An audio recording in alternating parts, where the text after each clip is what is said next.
The New York Giants give up a 7th-round pick to the Cardinals for linebacker, slot cornerback, safety, Isaiah Simmons.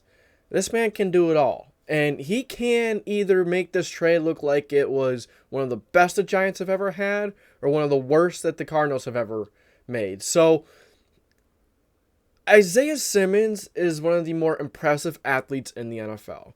He has incredible bursts, he's fast, his get-up speed, his acceleration.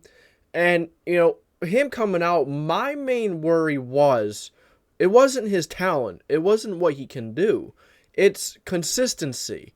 And ultimately, when you have a player coming into the NFL playing many different positions and you're never going, and he doesn't have a full understanding of one position, it can, or if he hasn't perfected his craft or not, let's not say perfected his craft, but more so, gotten the skills up to a level where he's experienced enough to expand to a different role. So I'm a believer in not, when you bring a young player in, you want him to get something down that he's really good at. You want him to, maybe it was a linebacker, maybe it was a slot cornerback, or just like, a very versatile piece. Yeah. Maybe slot would have been a very good place for him to start because he's kind of in the action. If the other team runs the ball, he could kind of be thrown into some blitzes, play some coverages. I feel like nickel might be the best place for Isaiah Simmons. But he's shown that he's best in cover. He's been. I was gonna say best in coverage. That is very wrong. He's shown that he can be great. That he can be very good. But he has not done it enough. He has not done it on a consistent level. And, he's very good at blitzing. And coming over to the Wink Martindale system in New York, Wink Martindale loves his exotic blitzes. He loves his blitzes. He loves his man coverages. So, if you really want to play some man coverages with this guy, you're really going to have to help him learn man-to-man. Help him cover in man-to-man situations. Because it seemed he really struggled in that. Now, last year, I did watch a Jackson Kruger Sports analysis on him, so giving him the credit for here. But seeing him go up against Travis Kelce and Juju Smith-Schuster, that's no easy task for a linebacker, but he's also like a safety, free safety. He's kind of like everything. He really got smoked by Kelce, which is fair. He's one of the best tight ends in the league. I can understand that. And Juju Smith-Schuster got smoked by him. But it was kind of like, not really a deep route, kind of just like, making a few cuts and getting open on him. And it's not like it was, they were open by 1 or 2 yards. It was like a 5 or 6 yard difference between the tight end or, the player catching the ball or running the route and Isaiah Simmons. So he can be a good blitzer, very good blitzer. He's a good pass rusher. And, like I said, he's one of the more versatile players in the entire NFL. There's a lot to like about him. But we have to see him find a way to do it consistently. He needs to do it consistently. And, trading a 7th-round pick for him is not bad at all. Because if he works out, great, awesome, you got to steal. But you also have to pay him if he does start to work out. So that's another thing you got to take into consideration. If he... It's probably just will he be resigned? Will the Giants resign him after this year? I'm not sure. But, it can't hurt. If he turns out, great. You spend a 7th-round pick. If he doesn't, you lost a 7th-round pick. Oh, well.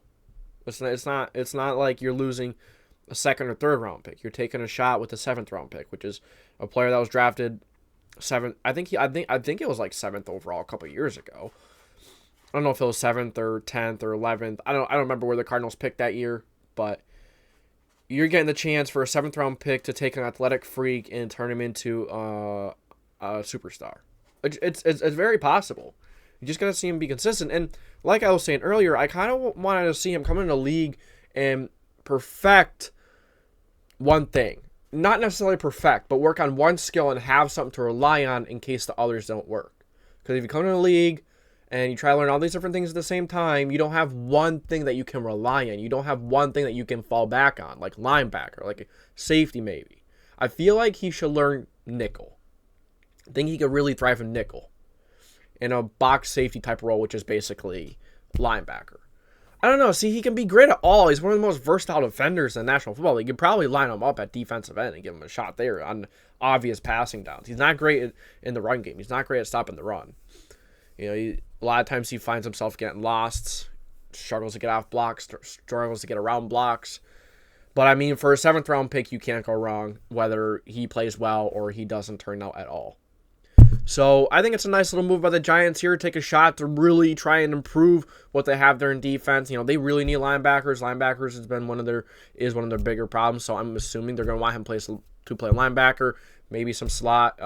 You know, I thought of all places, the Cardinals and Jonathan Gannon would have been a perfect coach for him, because Jonathan Gannon, you look what he did with the Eagles, right? I'm not necessarily talking about just the success of the Eagles defense. I'm talking about how he took so many scheme-dependent players and made them all play at a very high level. Hassan Reddick, scheme-dependent. James Bradbury, scheme-dependent. I think James Bradbury is more of a zone type of corner.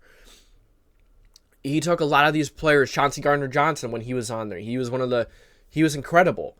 And he took all these scheme-dependent type of players and made them all work together. It's not easy to do. It's one of the more difficult things to do, you know, coaching a defense, bringing a defense to light. And he did that. So I thought, of all people, Jonathan Gannon would have actually been a great voice, a great mentor, a great teacher for Isaiah Simmons. And I think Wink Martindale can be as well. He has brought along some very good playmakers, some really good defensive playmakers in his tenure as being a defensive guy. You know, with the Ravens, he brought up many guys. So we will see. But that's all I got from you guys today. Thank you for tuning into the JDW Sports Talk Show, where every fan is welcome. I want to hear your thoughts on this trade. What do you think of Isaiah Simmons? You know, for a 7th-round pick, like I said, I don't think you could go wrong whether he turns out or he doesn't. So this is all I got from me. Thank you for tuning into the JDW Sports Talk Show, where every fan is welcome. That's all I got from last but not least, I always forget. I gotta stop forgetting this. But thank you to our members, Marshman Gunner and Red the Rat. I appreciate you guys a ton. But don't ever feel like you have to become a member to be part of the community. But if you do become a member, you will get a little extra back. You will get a little, you know, you're just going to get some back. Because you're giving to the show, you're giving a little extra to the show. So you're going to get a little extra. That's all I got for you today. Thank you for tuning into the JDW Sports Talk Show. I am signing off.